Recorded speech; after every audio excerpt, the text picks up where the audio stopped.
What is up, guys? Welcome back to my YouTube channel. Well, it's me again, Mr. Lenny, and we're back with another video.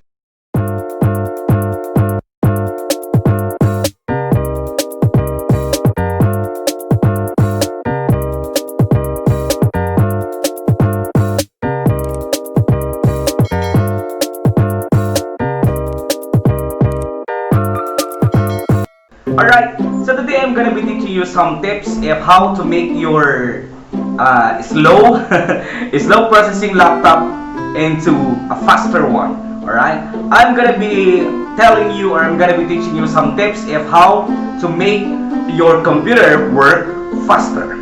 Alright, and of course, before you proceed, if this is your first time to visit my channel, well, I'm thanking you in advance if you will support me. Okay, this channel uploads tutorial videos about computers and more. Alright, and of course, my dear friends, don't forget to hit the notification bell for you to get updated with all my latest uploads. Alright, so without further ado, let's proceed. How to make your laptop or computer work faster. Okay, it's really embarrassing sometimes. It's really kind of disappointing sometimes if your laptop or computer is hanging, lagging, especially when you are doing a rush activity or output, right? And we can just do nothing but to wait until it responds. Okay, and here I got some tips of how can we make our slow or lagging or hanging laptops work faster. Alright, number one, of course, I believe that you have so many softwares installed in your PC.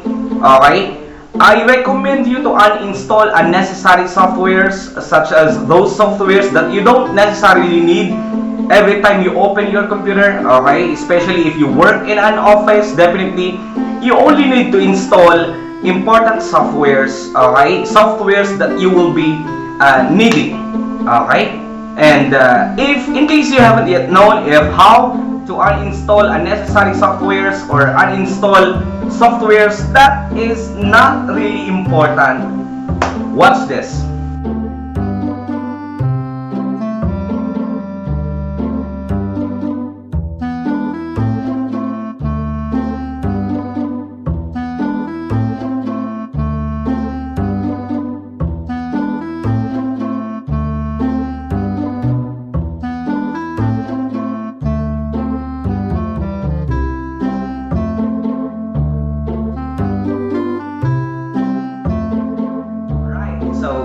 Uninstall softwares that is not important.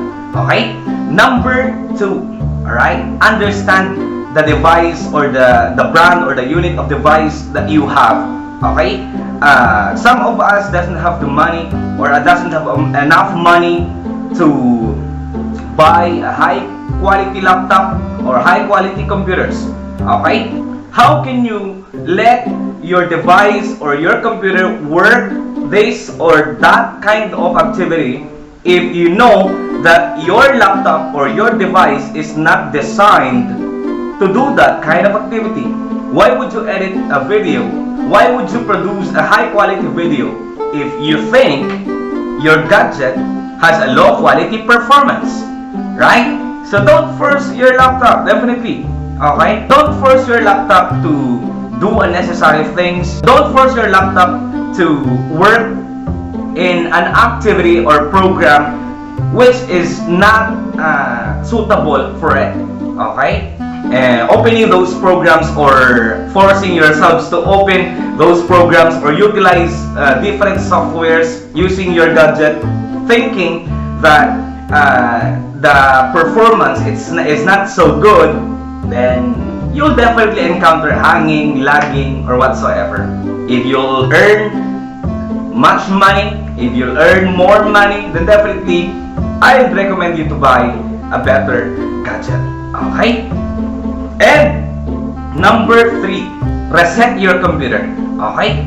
Reset your computer. It will definitely delete everything that is being installed in your gadget. All softwares, all programs, it will all be deleted, including your files. Okay? But it will still depend on you if you want to retain or you want your files to be remained. Okay?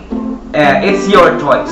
But if your laptop is not really working, if your laptop is so slow, then definitely resetting it and deleting everything, wiping everything, every file, document, and software will help you. Okay? Check the link on the description below about how to reset a laptop. Okay? Then next one, we also have number 4, reformatting your laptop. Well, if you're going to ask me what's the difference between reformat and reset, I cannot see any differences between reset and reformat. Alright? If we are talking about reformat, it will just we will just simply install a new version of Windows, okay, or operating system. It will also delete all your files. But again, it's your choice if you will retain your files. Alright? That's it for now, my dear friends. Those are just some of the tips that I can recommend to you if you want your laptop or your computer to work faster. Hope you've learned something and see you again in my next video. Bye bye.